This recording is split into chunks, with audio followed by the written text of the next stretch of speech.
Good morning, YouTube, and welcome back to my channel. One of the comments I got in one of my most recent videos was asking me to discuss dealing with the cold weather here in Zone 9, North Florida. So in today's video, I'm going to discuss what I do to ensure that my crops are healthy and survive during the winter season. So this past winter was the first time that I have actually dealt with really cold weather. In Zone 10B, South Florida, which is where we moved up from last year, we really didn't have to deal with severe cold weather, frost, or even freezes or anything like that. So last year was the first time. Down there, when the temperatures got in the 40s, and that was very rare, I didn't really do anything for my plants, nothing whatsoever, and they survived. Here last year, the first thing that I did, even before winter started, I made sure that my fall garden had crops that could survive cooler temperatures. And brassicas of pretty much of any type will be able to survive. You have some like kale that can survive down into the teens. You have collards that can survive down into the 20s. You have cabbages that can actually survive being frozen and then thaw themselves out and not miss a beat. So you have to make sure, the first step, make sure that your plants can survive the cold weather. And the second thing that I do to ensure my plants survive is to mulch them when I plant them. Surprisingly, however, during the summer or spring and summer, very rarely do I mulch my plants, and I probably should get into the habit of doing that. Mulch provides two major benefits. One, during the summer, it keeps your plants moist and keeps the soil from drying out. Now, conversely, during the fall and winter, it keeps your plants moist, but it also makes sure that the heat stays in the plants, or stays in your bed, so that it's not dissipated and lost back into the atmosphere. So I may start doing that more in the in the spring and summer. Now, as far as actually the covering of the plants, there are a variety of ways that you can do it. For me, last year, if you look at the picture at the beginning of the video, you'll see that I had maybe 3 beds covered and my green stalk planter covered. Last year we had a lot of ice and snow, and it doesn't really do that here in Zone 9, North Florida, but last year was the first time in quite a while. So before that storm actually got here, I got some hoops off of Amazon. These are the little green hoops that you see here. I got them off of Amazon and just put them together and put them in my bed.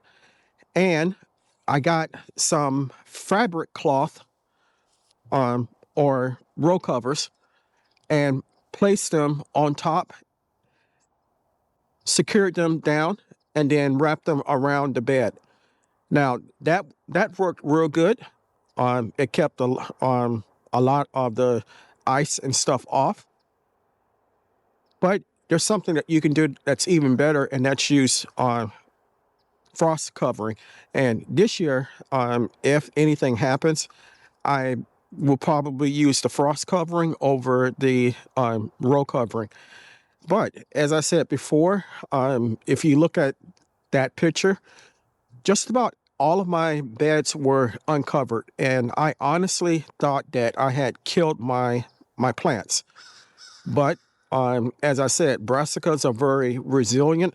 They enjoy the cold weather, unlike in the video, you may have seen my peppers, my green bell peppers. I covered them. However, the cold weather killed them eventually.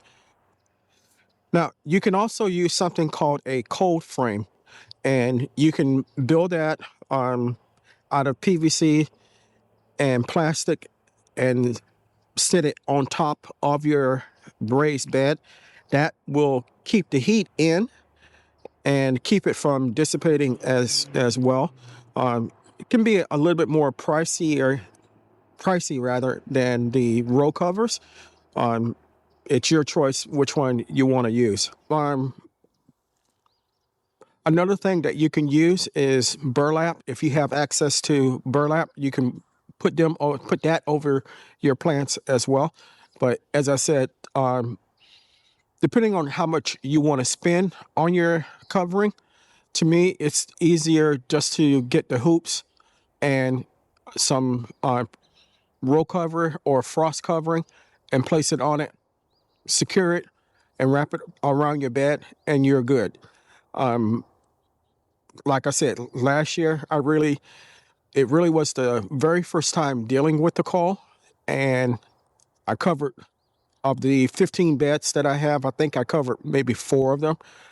And the ones that were not covered, they had onions in it, garlic, carrots, and they survived just fine. There was absolutely no issue one way or another, which was kind of surprising to me. But after doing some reading on brassicas, not so much anymore. Now, as far as my pepper plants, my super hots, and this papaya tree, I'm going to wheel the papaya tree into my greenhouse once the temperatures really drop.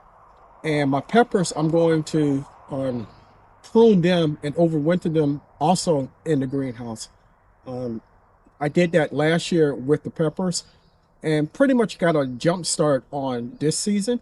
My peppers consist of habaneros, ghost peppers, Scotch bonnets, the Trinidad scorpion, and some cayenne peppers. And I've had those particular plants for 3-4 years, and they're still producing. So like I said, what I normally do for them is just to prune them, trim them back, and overwinter them in my greenhouse. And I'm going to do the same thing for this plant here. I'm not going to prune it or anything, but I am going to wheel it into the greenhouse. And this planter makes that a lot easier. It's easy to push. So I hope you enjoyed the video, and I hope I answered some of the questions and provided some solutions for those of you that were wondering what to do in the winter. Now, again, this is for Zone 9A here in Florida. Your zone may be a lot more severe as far as weather and stuff like that. So you may have to make alternative options. If you enjoyed the video, give me a thumbs up, leave me a comment, and I will reply. If you haven't subscribed to my channel, take a moment to consider doing so. I can grow a lot of food and veggies by myself, but I cannot grow the channel without your help. If you do decide to subscribe, don't forget to hit the notification bell all, so you'll be notified whenever I upload new content. Chances are, if you like my content, your family and friends will, so it's okay to share. So until next time, always remember to give a thanks to God, for without Him we are nothing. Stay blessed, stay strong, and grow.